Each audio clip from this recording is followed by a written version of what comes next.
Un chauffeur de bus qui s'est fait virer à cause de sa gentillesse. Et ce que je vais t'expliquer, ce que je vais t'exposer dans cette vidéo, je te jure que c'est une histoire véridique que j'ai vécue moi-même. Et il faut savoir que si l'histoire que je vais raconter, elle est fausse, si je suis en train de mentir, que Dieu me fout droit à jamais. Je te jure que c'est une histoire que j'ai vécue et c'est vraiment un récit qui fait froid dans le dos et c'est une vraie histoire.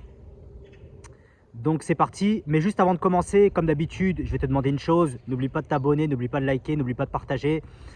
Un soutien en plus, ça fait toujours plaisir. Donc c'est parti, on va commencer sur la thématique.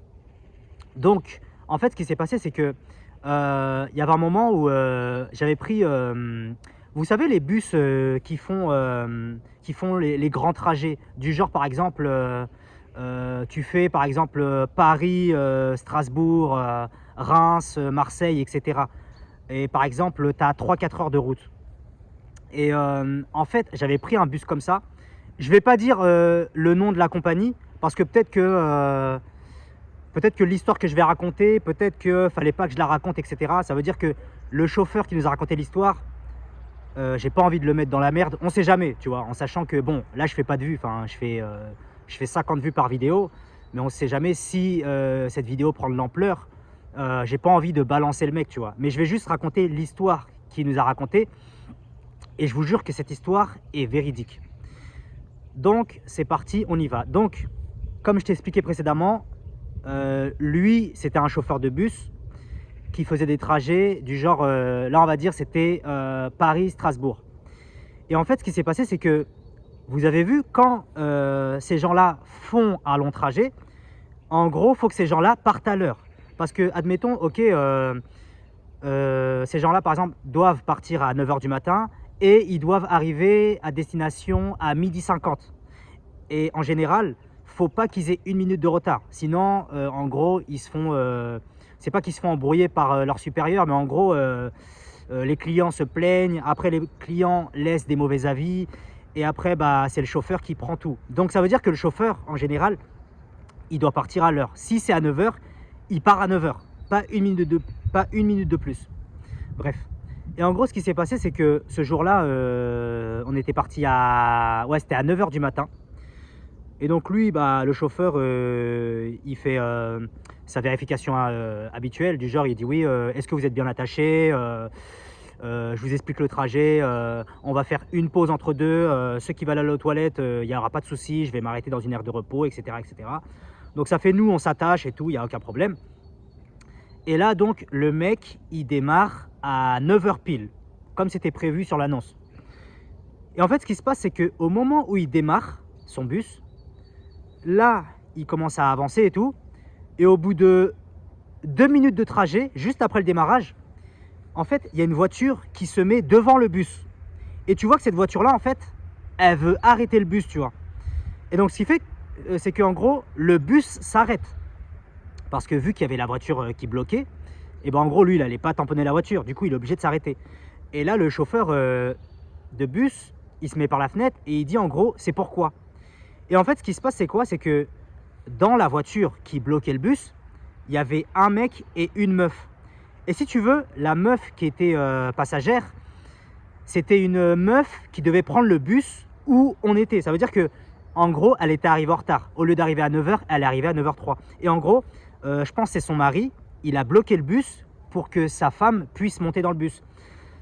Sauf que au moment où la meuf descend dans la voiture pour monter dans notre bus, le chauffeur de bus refuse que la meuf monte. Et elle dit en gros, le chauffeur de bus dit à la meuf, en gros, ouais non, t'es arrivé en retard, donc tu montes pas, je te ferai pas monter, c'est mort et tout. Tu vas pas monter. Et là, tu as la meuf qui supplie le chauffeur de bus. Elle dit s'il vous plaît monsieur, c'est vrai que j'étais pas à l'heure, mais voilà, j'ai que 2 minutes de retard. Et en gros, s'il vous plaît, faites-moi monter, il faut absolument que je prenne le bus. Sauf que lui, il voulait pas. Il insistait, il disait non, je te fais pas monter. Et ce qui s'est passé, c'est que dans le bus, là où on était, il y avait des passagers qui disaient au chauffeur de bus, il disait en gros, ces passagers-là disaient au chauffeur de bus, ouais monsieur, ça se fait pas, vous pouvez la laisser, laissez-la monter, etc., etc. En plus, des fois, il y a des chauffeurs de bus qui arrivent en retard. Et en gros, les passagers disaient, ouais, vous avez le droit d'arriver en retard, mais nous, on n'a jamais le droit d'arriver en retard, etc. Mais lui, le chauffeur de bus, campait sur sa position. Ça veut dire que il disait à la meuf, tu montes pas. En gros, dis à ton mari qui pousse sa voiture, tu ne monteras pas. Et faut savoir que tous les passagers dans le bus, en fait, se plaignaient et disaient, en gros, ce que vous faites, c'est injuste, etc. Vous pouvez la faire monter. Même si on a démarré, c'est pas grave. Là, de toute façon, en plus, vous êtes arrêté, donc vous pouvez quand même, vous pouvez la faire monter. Et là, ce qui se passe, c'est que la meuf qui voulait monter dans le bus, elle comprend que c'est mort. Elle comprend que le chauffeur de bus ne va pas la faire monter. Et en gros, ce qui se passe, c'est quoi? C'est que du coup, la meuf, elle remonte dans la voiture avec son mari. Et là, son mari dégage la voiture. En gros, ils ont compris que c'était mort. Le chauffeur de bus n'allait pas céder. Et ce qui se passe, c'est que le chauffeur de bus redémarre pour reprendre le trajet. Et ce qui se passe, c'est que là, le chauffeur de bus, il nous dit tous, en gros, taisez-vous, en parlant à nous, en parlant aux passagers. Et le chauffeur de bus, là, il va nous expliquer une histoire. Il nous explique, en gros, il dit, vous savez pourquoi je ne l'ai pas fait monter, la meuf, là? Et là, il explique qu'en gros, il y a un collègue à lui, il lui est arrivé exactement la même chose. Il avait démarré à l'heure, sauf qu'il y avait un passager qui était arrivé en retard, comme la meuf que je t'ai dit là, la meuf qui voulait monter. Et le truc c'est que, lui, son collègue, il avait accepté de faire monter la personne qui était arrivée en retard. Mais le problème c'est que le chauffeur de bus qui avait accepté que la personne qui arrive en retard monte dans le bus, et en gros, lui c'était pareil, il avait déjà démarré depuis 2 minutes. Et du coup, il était déjà sur la route, il n'était pas à son arrêt, parce qu'il avait déjà démarré. Et le problème c'est que lorsque le chauffeur de bus a récupéré la personne qui était en retard, il a accepté tout ça, au moment que cette personne-là est montée, d'ailleurs en plus, oui c'était une femme qui était en retard. Et en gros, au moment où il a fait monter la femme, lorsqu'elle était en retard, et en gros, au moment de monter, la femme s'est fait percuter par une voiture. Et le truc, c'est que, vu que le chauffeur de bus n'était pas à son arrêt, et du coup, déjà, il était en tort. Parce que normalement, quand tu démarres le bus, tu n'as pas le droit de t'arrêter en plein milieu. Tu dois juste t'arrêter aux arrêts. Et déjà, par rapport à ça, il était en tort. Et du coup, vu que la femme s'est fait percuter, elle a eu je sais pas combien de jours d'ITT, elle ne pouvait pas aller au travail. Et vous savez ce qu'elle a fait, la dame? Elle a porté plainte contre le chauffeur de bus. Et ce qui fait que le chauffeur de bus a fini en garde à vue. Et finalement, le chauffeur de bus s'est fait virer de son travail. Et c'est pour ça que quand on était dans le bus, le chauffeur de bus initial, enfin le chauffeur de bus qu'on avait nous, il nous a raconté cette histoire-là en nous disant que son collègue, il a voulu aider une dame et il nous explique qu'en gros, c'était la même situation qu'il est en train de vivre actuellement et qu'en gros, lui, le chauffeur de bus, il a accepté de l'aider, il a accepté d'être gentil, mais au final, lorsque la dame s'est fait percuter, et finalement, la dame a porté plainte contre lui, alors que de base, lui, le chauffeur de bus, voulait l'aider. Et le chauffeur de bus nous a dit qu'en gros, la moralité de l'histoire, c'est que la gentillesse, ça paye pas. C'est que là, tu as vu, le chauffeur de bus, il a voulu aider la meuf, et finalement, comme la meuf s'est fait percuter, elle a porté plainte. Et après, quand il nous a raconté cette histoire-là, le chauffeur de bus, je peux t'assurer que dans le bus, là où j'étais dans le bus, il y avait un silence de cathédrale. Et t'entendais les gens chuchoter et t'entendais les gens dire ah ouais, ah non mais en fait il a bien fait, ah bon, ah non mais en fait là il a raison, ah ouais non mais j'avoue j'aurais fait pareil, etc. Et c'est pour ça que ça m'a appris un truc, c'est que parfois, faut pas juger les gens sur leur choix. Dans le sens où, t'as vu au début, quand la meuf elle arrive en retard là, et elle voulait monter et que lui il refusait, oula il y avait un chat, on va le voir passer, il m'a fait peur. C'est du direct, hein. Moi de toute façon il n'y a pas de coupure, c'est du direct.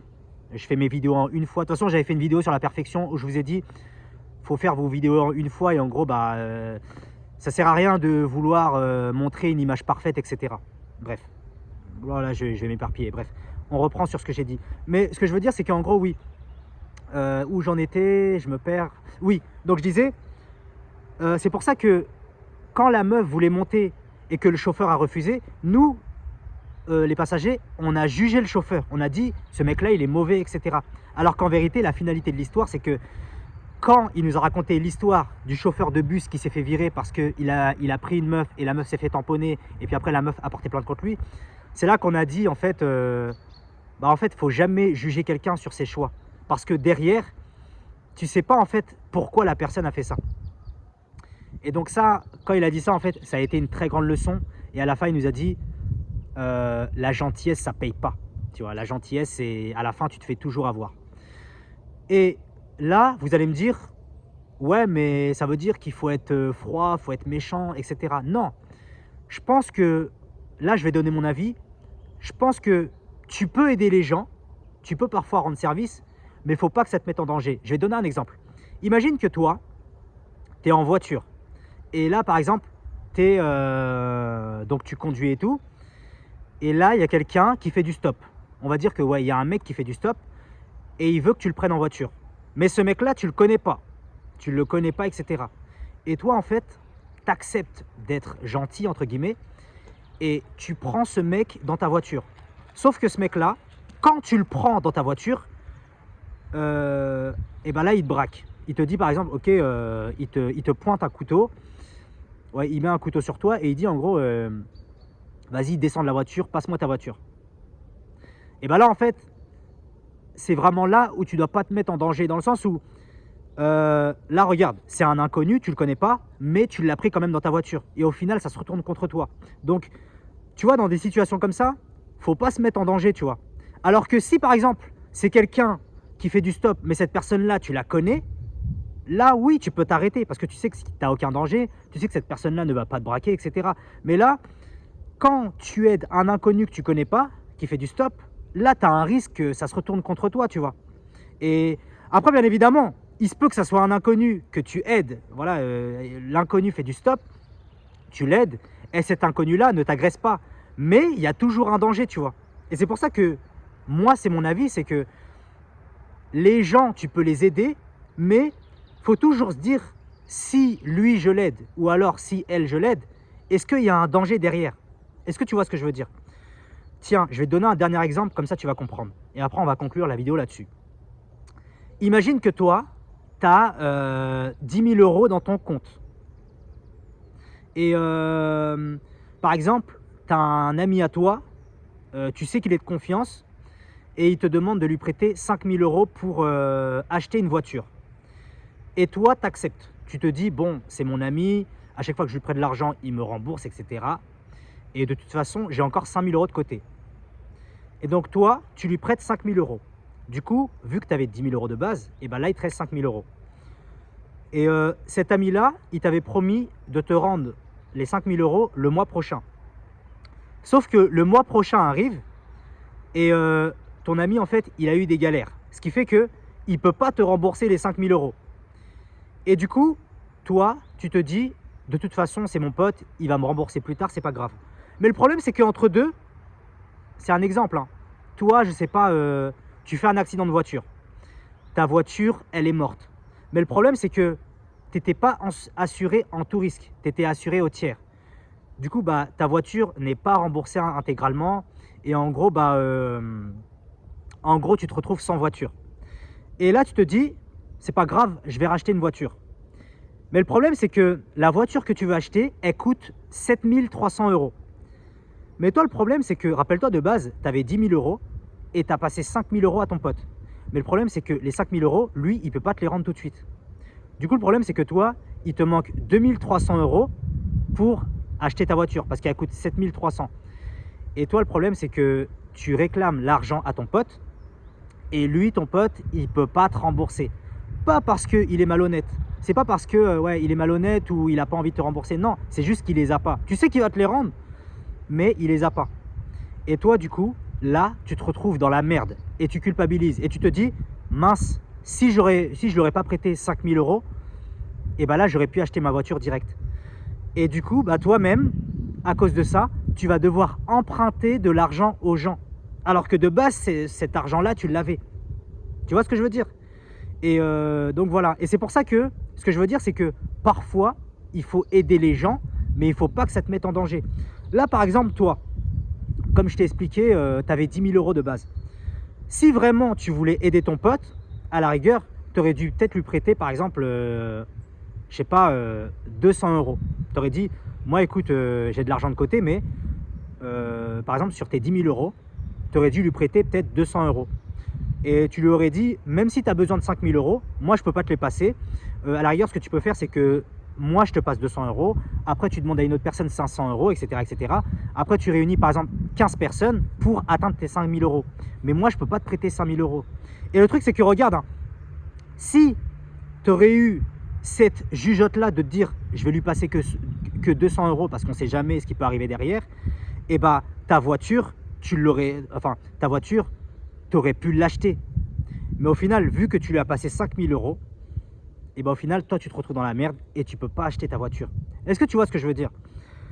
Et quand je te dis que tu dois aider les gens, c'est dans ce sens-là. Ça veut dire que faut pas trop donner, faut pas trop te mettre en danger. Ça veut dire que quand tu aides quelqu'un, faut vraiment que tu te dises, est-ce que le fait d'aider cette personne-là, ça va me mettre en danger d'un point de vue physique, d'un point de vue émotionnel, d'un point de vue au niveau de l'argent, etc., etc.